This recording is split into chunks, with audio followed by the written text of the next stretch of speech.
Okay, so this is the emergency care competency thing, and I have my form. I have my form on here.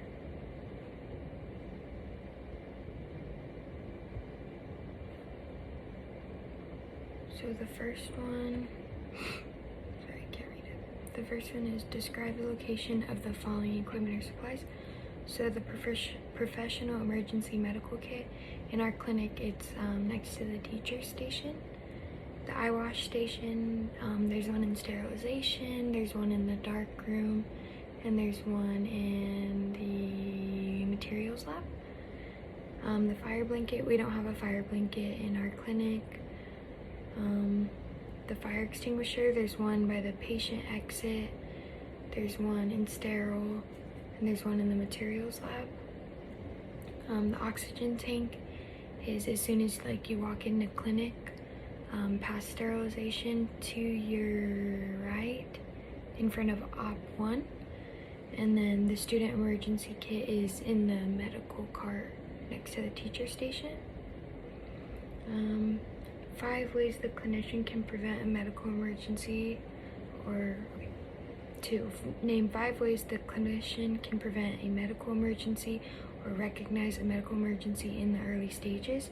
So 1, you could monitor vitals, make sure you're doing a thorough medical history just so that you're aware of anything that could potentially happen. You're asking those open-ended questions so you're getting full information about certain conditions. You want to observe the patient as soon as they walk in, for any abnormal signs, if they look super pale or if they look sweaty. And then you just want to make another way that you can prevent a medical emergency is just make sure your medical emergencies kit is all up to date, there's no expirations, and everything is easily accessible and that it's unlocked, so if you need it you can get to it quick. And then 3, describe the importance of stress reduction protocol for patients. Give examples when the stress reduction protocol needs to be used during patient care. So the importance of the stress reduction protocol is just to help prevent any medical emergencies by keeping the patient calm. You're going to want to do this whenever the patient is feeling a little bit anxious or stressed, just so that you can prevent it from progressing. 4, list the steps to take when an emergency situation occurs at the UNM Dental Hygiene Clinic. So when an emergency occurs, you just want to recognize the signs and symptoms. In our clinic, we would call the faculty over if anything looks suspicious, and then evaluate the patient for how conscious they are. Place the patient in an appropriate position based on if they're conscious or not. You would activate CPR if necessary.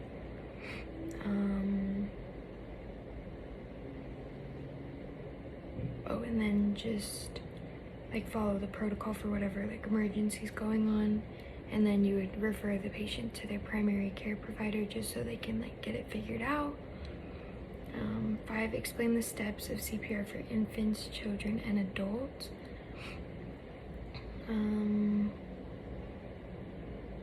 For infants, you're gonna just look around and make sure they're not so for infants, you want to call or activate EMS immediately, because they can go it can become extremely fatal very quick. And then you want to determine how responsive they are, so you want to check their pulse. If you can't really get a pulse on the radial, then you would check on their femur or femoral artery. And then you would draw a line across where their chest is, where their nipples are, and below the sternum, and then use your fingers, and you would do 100 to 120 compressions. And then for a child, you would do the same, but you could use one hand, and then you would do 100 to 120 compressions, and just make sure you're getting 1/3 of the chest deep. And then for an adult, you would be using like both hands, and then just want to make sure that you're doing like 100 to 120 compressions again. And then for all of them, like in between the compressions, you'll do the compressions, so you'll do 30 compressions, and then you'll do the bag mask, and then you'll do the compressions again, and then you'll do the bag mask, and you'll keep doing it until like EMS arrives. 6, explain the difference between 1 rescuer CPR and 2 rescuer CPR. So 1 rescuer CPR would be doing everything like on your own, like doing the compressions and doing like the bag mask by yourself, and then the 2 rescuer CPR would be like trading off, so somebody doing compressions and then somebody doing the ventilation, just so that you like reduce fatigue. 7, list all medications and their indications that are found in the emergency kit. So you have epinephrine for allergic reactions or anaphylaxis. You have albuterol for asthma, diphenhydramine for like allergic reactions, nitroglycerin for angina, aspirin for a myocardial infarction,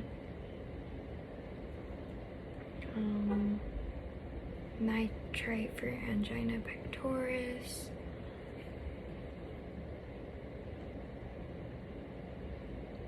ammonia to like if they're fainting,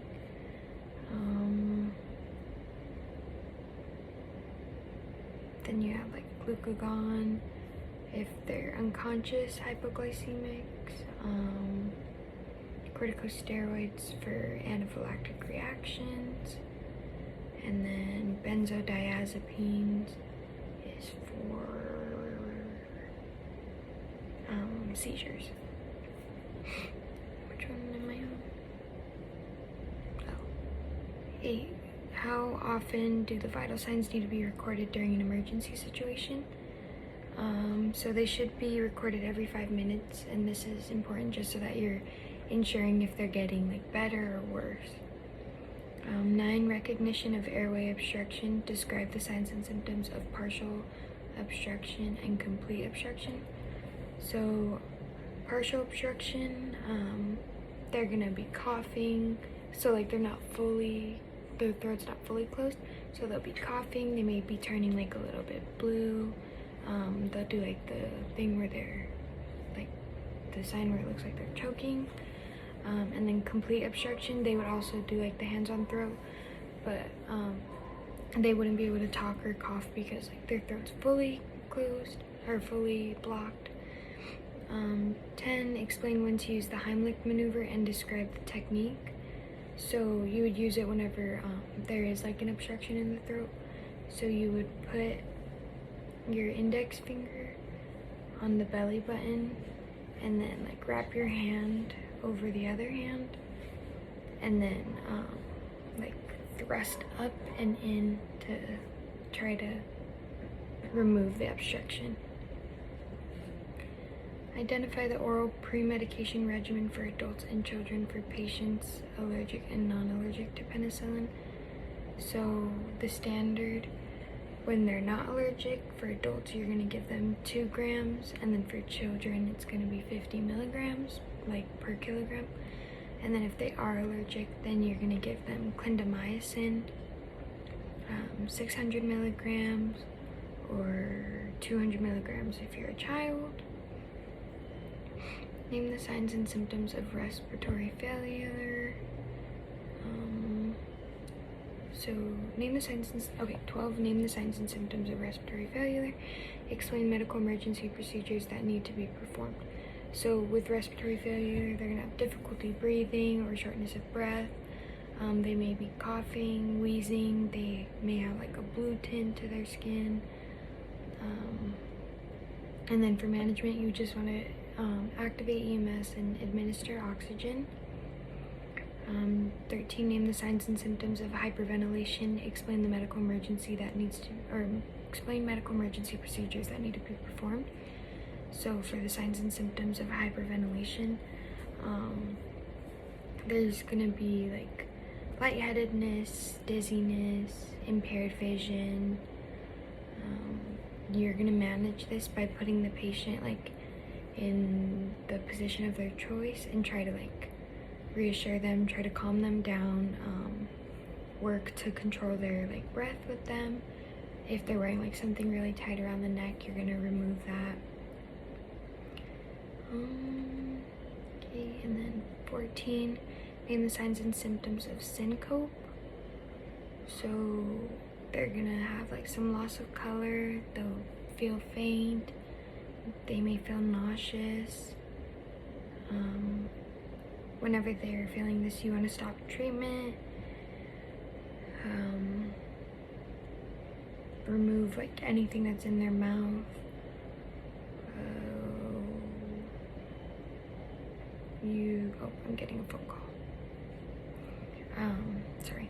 You want to position them supine, with their feet elevated. You can administer oxygen or use like the ammonia inhalants, and then monitor their vitals. Okay. 15, name the signs and symptoms of an asthma attack. So you're going to explain medical emergency procedures that need to be performed. So for an asthma attack,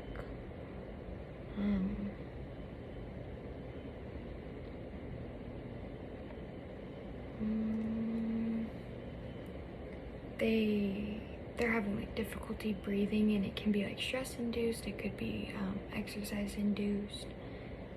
They like may be coughing, they may not be able to like fully talk like without like needing to catch their breath.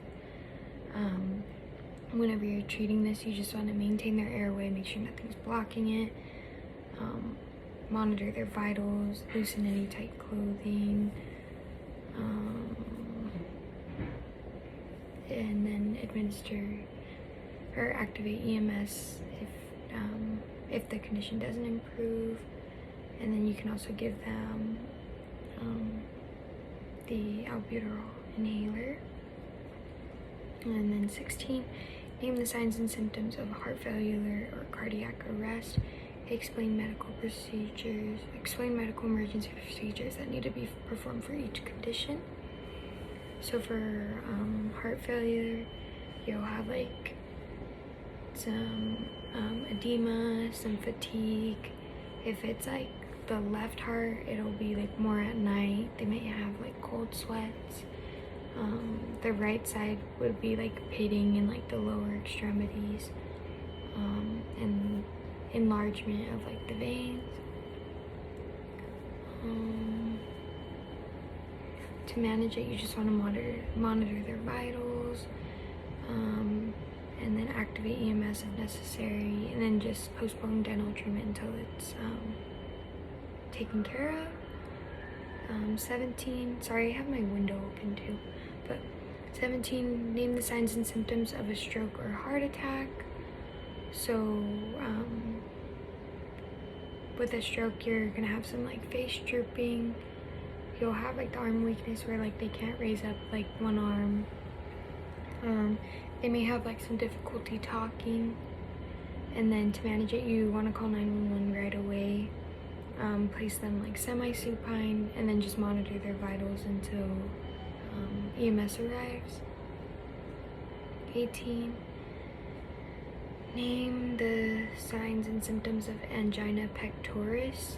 So, and explain medical emergency procedures that need to be performed. So angina pectoris is chest pain. So they'll have chest pain, they may have some fatigue, shortness of breath, dizziness. To manage, you just want to administer oxygen, administer nitroglycerin, activate EMS if it doesn't get better.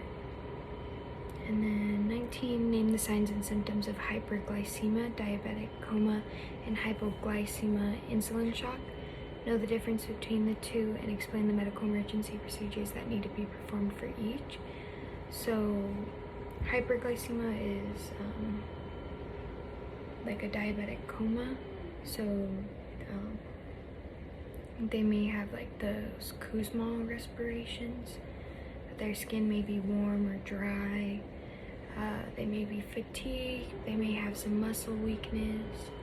And then to treat, you just want to, because we can't really determine the blood glucose in the clinic, but you would just administer glucose because you don't know if it's like hypoglycemia or hyperglycemia, and then just contact EMS. And then for hypoglycemia, which is insulin shock, they may feel confused, they may have seizures, they may feel weak, they may have a headache. Treatment, you would administer like some, if they're conscious, you'd give them like some sort of sugar, so like apple juice, fruits, like fruit snacks, whatever you have in your medical card. And then if they're unconscious, you would administer glucagon. And then 20, name the signs and symptoms of allergic reactions, including immediate and delayed. Know the difference and explain medical emergency procedures that need to be performed for each condition. So for mild, they're gonna have like, it'll just be in the localized area, so it'll be like red, itching, hives, burning. And then for moderate, it would be like more systemic, so instead of the localized, it would be like throughout, so itching, redness, hives everywhere. And then severe would also be the same, like with the systemic, like redness, systemic itching, hives. They may have like wheezing or like bronchospasms. To manage, that would just depend on like the severity. So you would administer the oral diphenhydramine, so like the Benadryl, monitor their vitals, contact EMS, all that.